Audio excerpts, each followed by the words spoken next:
there will come a point, I believe, where in a general currency collapse, real asset values will detach themselves from the declining value of money. In other words, property, you'll see property prices stabilize at some stage and then rise. They will fall very heavily in gold terms because under those circumstances, real money will be only available at huge premiums because there's not a lot of it compared with all the currency that is being destroyed.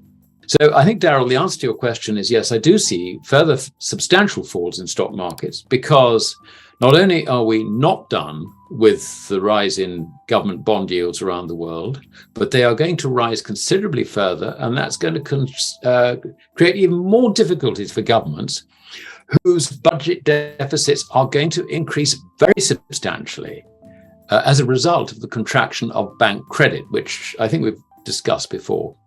Bank credit is what all GDP transactions are settled in. Therefore, when you see changes in GDP, it's not necessarily reflecting, improvements in the economy or recession, deterioration in the economic outlook, whatever it might be.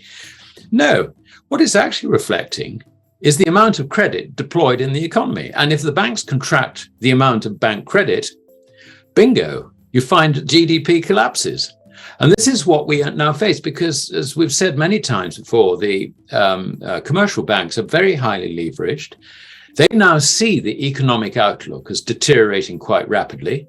They cannot afford not to really rein in their loans to the private sector. And this is particularly small and medium-sized businesses who find that liquidity is just completely dries up.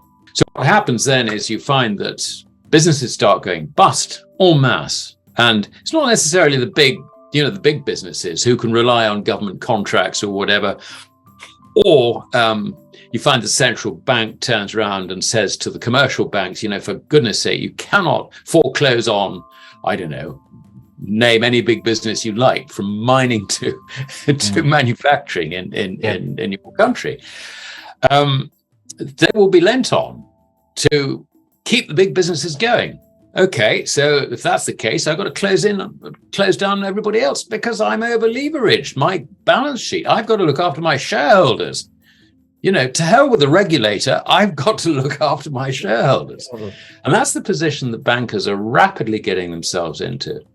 So we can see that with credit withdrawn from the economy, this is commercial bank credit being withdrawn from the economy, we face not only sharply rising prices as a result of the falling purchasing power of our currencies, but a falling GDP as well. Now, this is a lethal combination as far as the authorities are concerned, because this is reflected in rapidly increasing budget deficits, which have to be financed. Oh, but we've got a problem, Houston, because it's all very well saying that, we're going to need to borrow another $1 trillion or $2 trillion or $3 trillion or $4 trillion, whatever the figure is. But this is on rising bond yields. The market is not going to let us have this, to finance this at the levels to which we have become accustomed. So this is a situation which could begin to very rapidly deteriorate. And under those circumstances, I would not hold any equities, nor would I hold any fixed interest bonds. There is only one thing to do, and that is to try and get as much as you can out of the fiat currency paradigm and hold real money, which is metallic gold and silver. When it comes to the $50,000, I'd rather look at it differently from John in that respect. I think that has to be a guess on his part. It's sort of penciling in a number. But we know that the Americans are anti-gold and pro-dollar, and good reasons why they should be, because they've promoted it to be the world's reserve currency.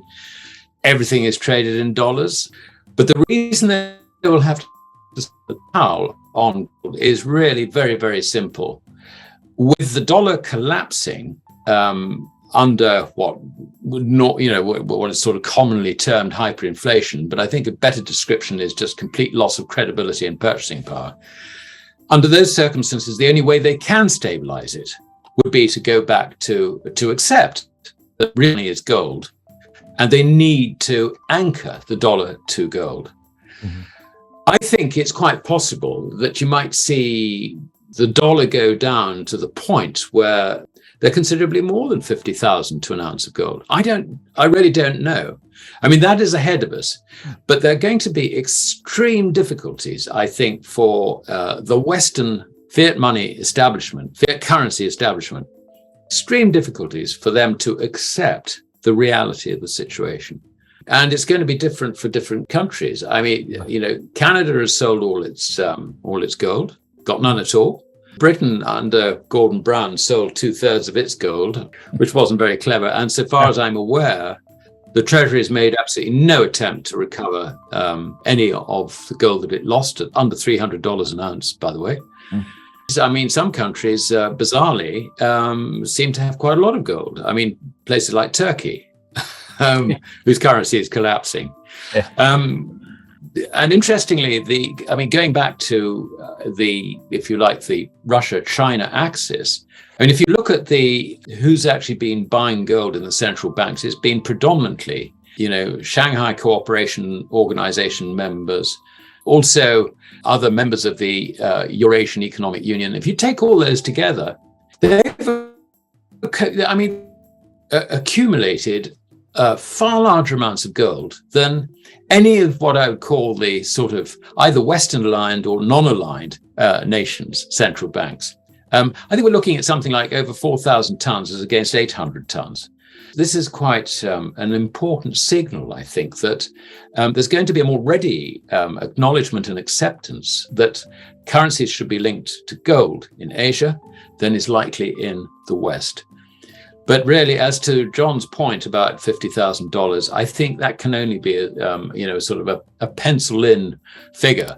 I don't know whether he looked, say, at the quantity of money supply relative to gold ounces held by the US government. I mean, people do that sort of thing, but I mean, you can't, because for a start, the US government reserves haven't been audited, and B, really what you're looking at is a situation which is going to deteriorate from now. You can't really think in terms of, you can't really say, if the situation stopped now, then they would need to have so many, the price of gold would have to be whatever, because that's not happening.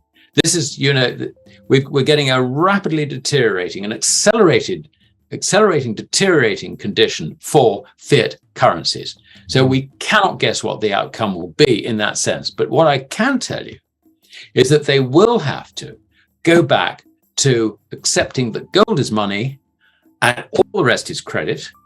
And the only way to stop the collapse in the value of that credit is to anchor it to gold.